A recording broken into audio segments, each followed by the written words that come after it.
गुस्से में था। अब वो पुलिस की गोली से बचने के लिए मारा मारा फिर रहा है। एक ही रात में विकास दुबे की किस्मत ऐसी बदली कि अब उसे जान के लाले पड़ गए हैं। पुलिस पर गोलियां चलाते ही विकास दुबे का बुरा वक्त शुरू हो गया। पुलिस उसकी तलाश में हाथ पांव मार रही है। नेपाल से लेकर मध्य प्रदेश तक उसे ढूंढा जा रहा है। पुलिस के आला अफसरों को यकीन है कि आज नहीं तो कल उसकी गर्दन पुलिस के हाथ में होगी।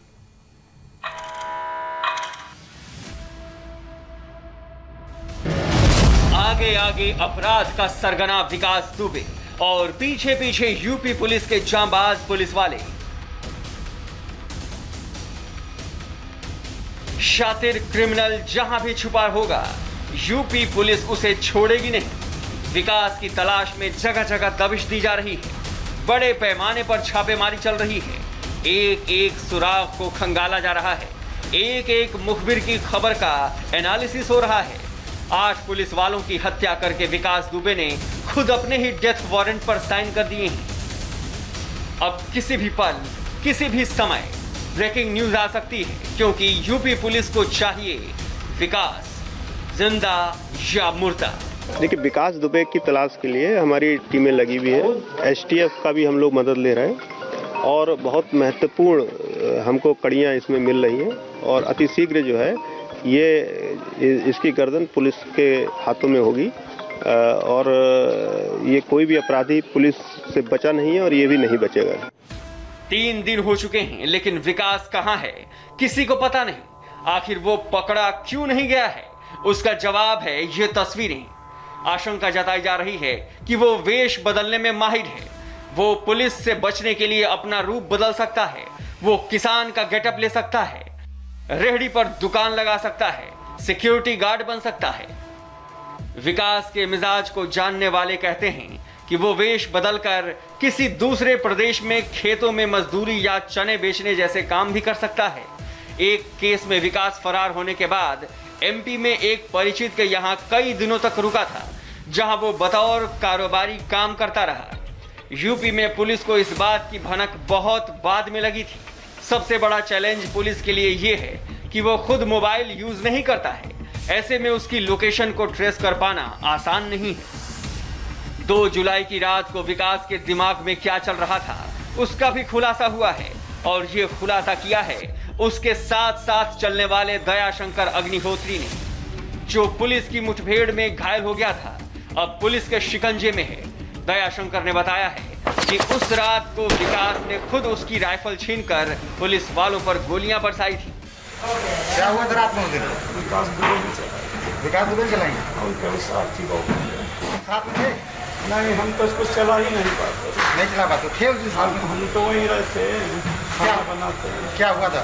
उनके पास अब एक बंदूक है, बस वही मार वाली, बाकी सब फर्जी है सलाह। नहीं तो इसने पुलिस वालों कैसे मार दिया था? अरे तो निरे आदमी रहा, निरे सलाह रहा है। वो कितने लोग थे? 25-30 आदमी। क्या जानकारी कैसे लोग पता चल गया इसके बारे में? उसने बुलाया फोन करके। किसने फोन करके बुलाया? विकास बुलाया। और कौन से प्रमुख लोग थे? और प्रमुख का वही, हम तो घर के अंदर लाग थे, हमको तो हमने देखा नहीं। कितने बदमाश हैं उसके पास? जो तो नहीं बता सकता। फोन करके बुलाया था उसने? हाँ। तो उसको जानकारी कैसे हुई कि पुलिस आने वाली है उसके पास? उसके पास कौन आया था? किसका? किसी का आया, उठा। बिकरू के डॉन का घर बुलडोजर से जमींदोज कर दिया गया है।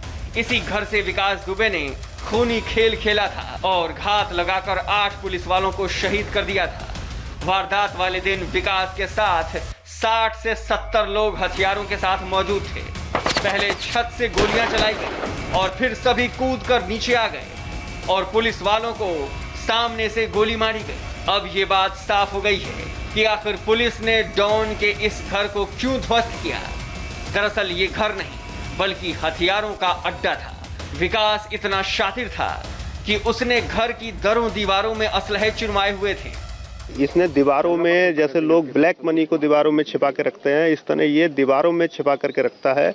इस सूचना पर पुलिस जो है सीआरपीसी की धारा 100, जिसमें सर्च करने का पुलिस को अधिकार है, उसके तहत पुलिस ने ये पूरा सर्च ऑपरेशन यहाँ पर चलाया था और जिन जिन दीवारों में पुलिस को हथियारों के होने की संभावना थी, उन दीवारों को यहाँ पर तोड़ा गया और साथ ही खुदाई भी पुलिस ने यहाँ पर की और उसमें काफ़ी सफलता भी पुलिस को मिली है। कुछ हथियार, गोला बारूद यहाँ से बरामद हुआ है और उसकी अब लिखापढ़ी करके आगे की कार्रवाई की जा रही है।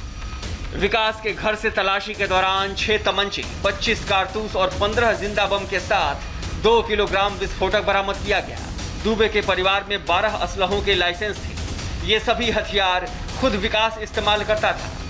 गुनाहों की दुनिया में इस सरताज का पूरा नेटवर्क नक्सलियों की तरह काम करता था।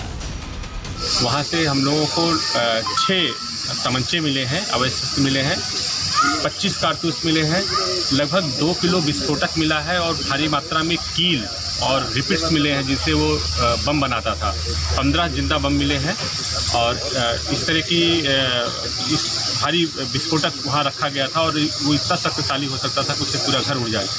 क्या ये प्लानिंग थी कि पुलिस के विस्फोट करके, पुलिस टीम पे विस्फोट करके लंबी जनहानि करनी थी? बिल्कुल निश्चित रूप से ये उसकी प्लानिंग थी और उसका पूरा जो मोड है वो पूरा नक्सलियों जैसा मोड था। विकास दुबे का नाम उत्तर प्रदेश पुलिस की सबसे बड़ी हिट लिस्ट में शामिल है, जिसका मतलब बिल्कुल साफ है कि विकास को माफ नहीं बल्कि साफ किया जा सकता है। सफाई सिर्फ बदमाशों, गुंडों की नहीं हो रही, बल्कि उन पुलिस वालों की भी हो रही है जो सरकारी मुलाजिम होने के बाद भी गुंडों के हाथों बिके हुए हैं। पता चला है कि वारदात के एक दिन पहले चौबेपुर के सस्पेंडेड एसओ विनय तिवारी विकास दुबे के घर आए थे, लेकिन इसकी जानकारी आला अफसरों को नहीं दी गई। 3 और पुलिस वाले भी शक के दायरे में हैं। इसके अलावा भी पुलिस वालों की मोबाइल कॉल डिटेल निकाली जा रही है ताकि ये पता लग सके कि कौन कौन पुलिस वाला विकास के पेरोल पर था। जो थानाध्यक्ष हैं एसओ चौबेपुर विनय तिवारी, उनको जो है निलंबित किया गया है। और जैसा कि 3 चीज़ें महत्वपूर्ण संज्ञान में आई है कि एक दिन पहले वो यहाँ पर आए, लेकिन किसी भी उच्च स्तर को पर विशेष रूप से एडिशनल एसपी एसएसपी स्तर पर किसी रूप में कोई जानकारी नहीं दी गई है। इसी तरह ये भी संज्ञान में मीडिया के माध्यम से लाया जा रहा है कि कुछ लोग जो है उससे रेड के पहले संपर्क में रहे। इन सभी बातों की हम लोग एक उच्च स्तर की जांच करा रहे हैं। कितने पुलिस वाले शक के दायरे में हैं? वर्तमान में 3 लोग हैं, लेकिन इससे के अलावा हम और सब चीज़ें मोबाइल से लेकर के और तहकीकात कर रहे हैं कि और कितने लोग हैं जो कि फ्रिक्वेंटली अपना जाते इससे बातचीत करते थे। शनिवार को विकास दुबे के लखनऊ वाले घर से 2 एम्बेसडर कार मिली थी। अब इन 2 सरकारी कारों के बारे में पता लगा है कि ये कार विनीत पांडे नाम के शख्स ने नीलामी में खरीदी थी, लेकिन विकास ने विनीत को धमकाते हुए कार उठा ली थी। विकास और उसके भाई दीप प्रकाश दुबे पर लखनऊ में रंगदारी वसूली और धमकी का मुकदमा दर्ज किया गया है। एक रात में ही विकास दुबे यूपी का मोस्ट वांटेड अपराधी बन गया है। 1 लाख के इस इनामी बदमाश की सरगर्मी से तलाश चल रही है।